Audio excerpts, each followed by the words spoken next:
Welcome back to Las Vegas, and we are getting set for match number 3 of the PBA Scorpion Championship. Eugene McCune, your 4 seed, has moved on. Up next, the number 2 seed, Jason Belmonte, and Kimberly standing by with Jason. So, Jason, you've done your warm-up. How are the lanes for you this morning? They're a little trickier than what we've been playing on all week. So I'm going to have to probably play a little straighter than I had in qualifying in the finals, and just throw the ball where my eyes are looking and hope the pins do the rest of the work for me. All right. Well, good luck to you today. Appreciate it. Very interesting contrast. The lefty McCune taking on the two-handed thrower, Jason Belmonte. The number 2 player owns 1 PBA Tour title and is a PBA Rookie of the Year representing Australia. Belmo, Jason Belmonte. That one career title coming March 29th, 2009 at the Bowling Foundation Long Island Classic, where he beat his good buddy, Michael Fagan, or as Jason refers to him, Mick. Jason's got a bunch of nicknames for all of his buddies, but nobody else uses them but Belmo.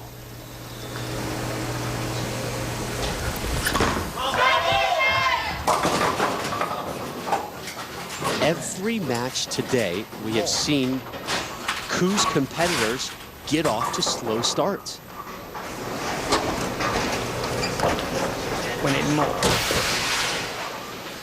Well, all we've seen all day is right-hander struggle on this oil pattern. They had an opportunity to break the oil pattern down on the right side to their advantage, and that never happened. Now, I've only made this one time in my entire life, but Jason Belmonte can throw a backup ball into the 2-8. Watch this. There it is. We're so used to seeing those balls go right to left. It's interesting to watch it actually go left to right. And I got to tell you, I made that in a tournament back in 1980. It was my first tournament I ever competed in Syracuse, New York as an amateur, and I've never made it since. That's how tough the 2-8 is, or the 2-8-10 rather. Jason Belmonte, with that backup ball, actually has a legitimate chance to make that. If he would have gotten it a little bit farther to the left, he had a shot at making it. Belmo opens up with an open frame. McCune has started every match today with a strike. And the messenger kicks the 7, and another opening strike for Dr. McCune.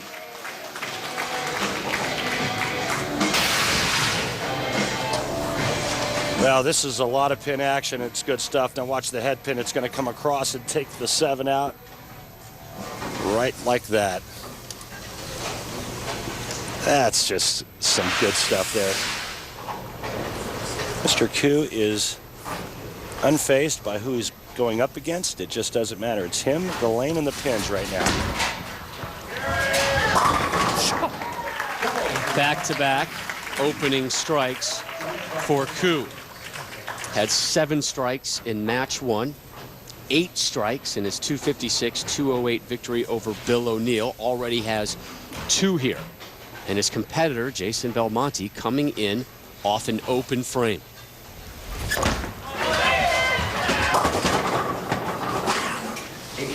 Where have we seen this before? Oh, that's right, match 1 and 2. All right. Jason's trying to do exactly what Bill O'Neill was trying to do in the last match, and that's to try to go straighter.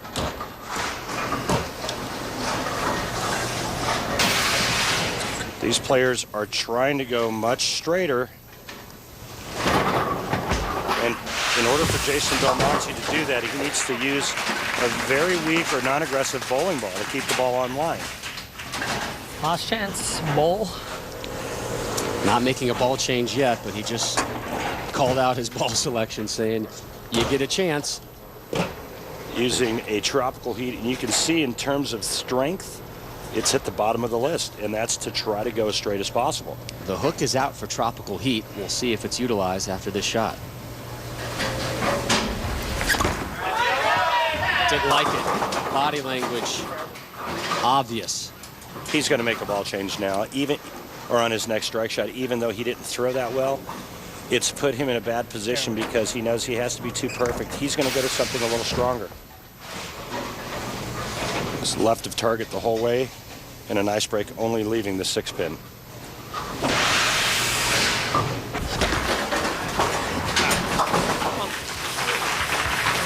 Lots of frames left. Now, it's not easy being a pro bowler.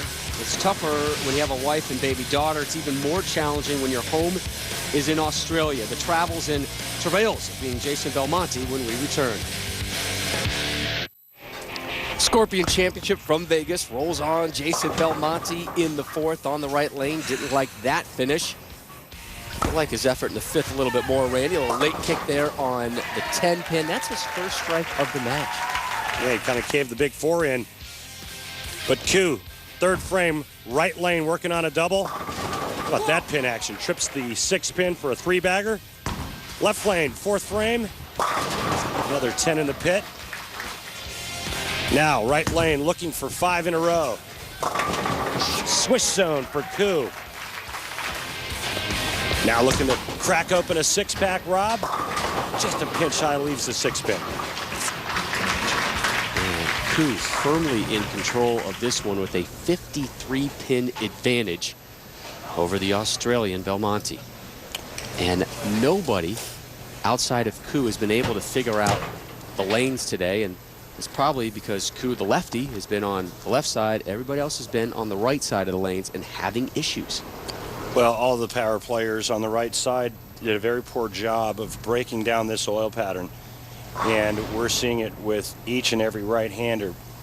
Dan McClellan, Bill O'Neill, and now Jason Belmonte. Just the second strike of this match for Belmo. And it may be too little too late. He did go to a ball change and went to something stronger on that shot there. But young Jin Koo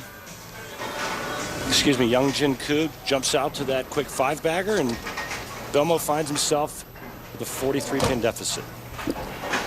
So Belmo has gone open frame, spare, spare, spare, and then a pair of strikes. Here he is to start the 7th, down 43.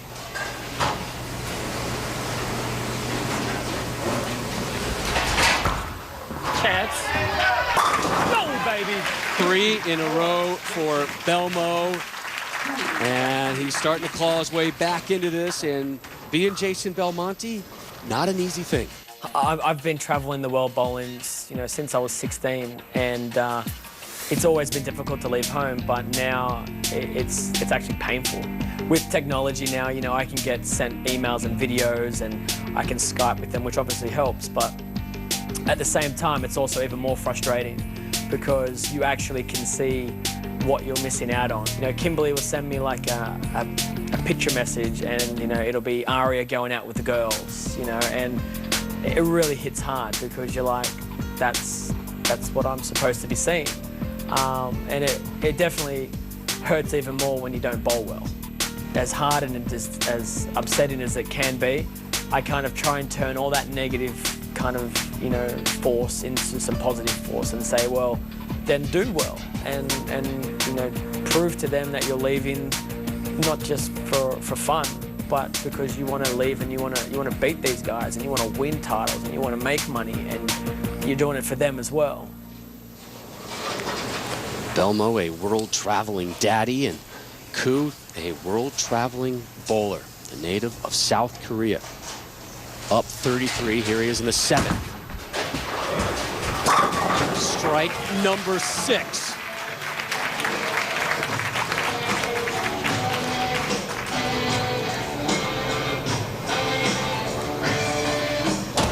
Koo bowls in the KPBA, the Korean Professional Bowlers Association. Owns a total of 7 perfect games and 2 800 series. Does Koo.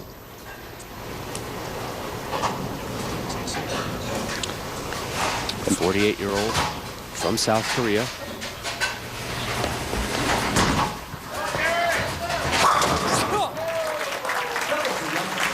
He's in great shape to move on to the finals, and it would be an all-Korean final. I just don't see how he can lose this tournament.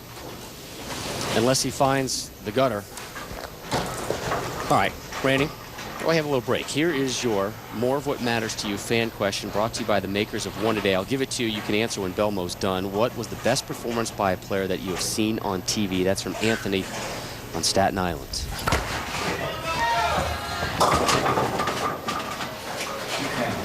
Well, that's an easy question to answer. It was Erie, Pennsylvania, I believe, 1996. Should have stopped. Bob Learn Jr. averaged 280 for 4 games, including a 300 game. Best performance on television ever. Learn from your mistakes. Dr. Koo's performance today, not too shabby either. Game effort from Belmo, no dice, and another open frame. Highest game by a right-hander thus far on today's telecast, 208 by Bill O'Neill. That's not going to win many matches. Well, not when Eugene McCune is averaging right at 250.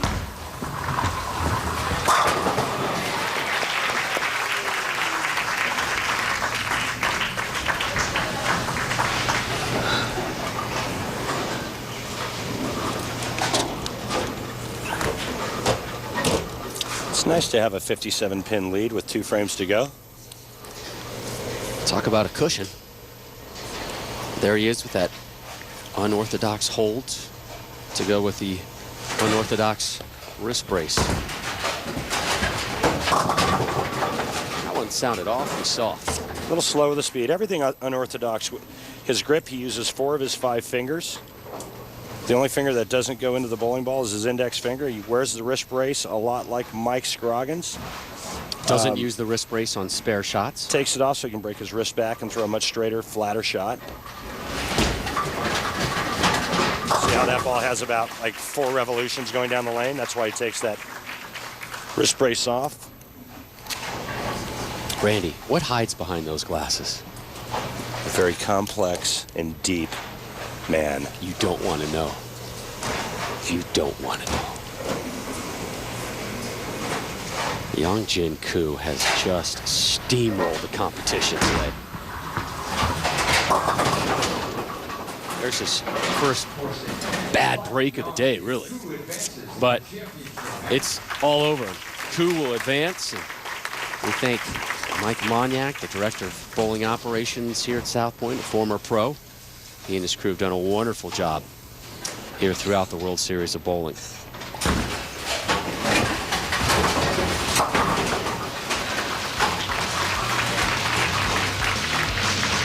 So up next, uninterrupted coverage of our title match. Korean Jun Young Kim makes his American TV debut versus fellow South Korean Eugene McCune, the Scorpion Championship, when we return.